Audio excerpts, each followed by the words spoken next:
চাকরি ফেরতের দাবিতে চাকরিহারা যোগ্য শিক্ষকদের অনশন 3 দিনে পড়েছে।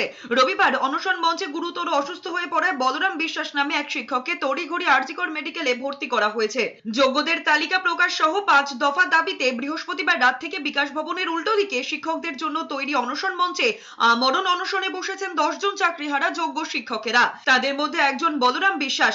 শনিবার রাতে মেডিকেল সার্ভিস সেন্টারের চিকিৎসকেরা তাদের পরীক্ষা করে গিয়েছেন, পাশাপাশি অনশন প্রত্যাহার করার অনুরোধ করেছেন।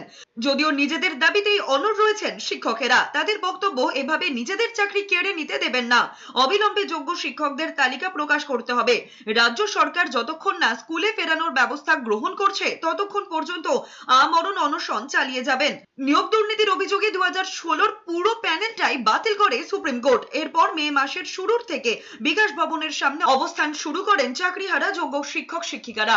এখন এরা শুধুমাত্র মনের জোরে এরা শুয়ে আছে এখানে, এবং কাল রাতেও আমাদের মেডিকেল টিম এসে চেক আপ করে গেছে। চিন্ময় যেমন ব্লাড প্রেশার থেকে শুরু করে সমস্ত কিছুই লো, এবং সুকুমারেরও ওরও শরীরের ভেতরে বিভিন্ন সিমটম আমরা দেখতে শুরু করি।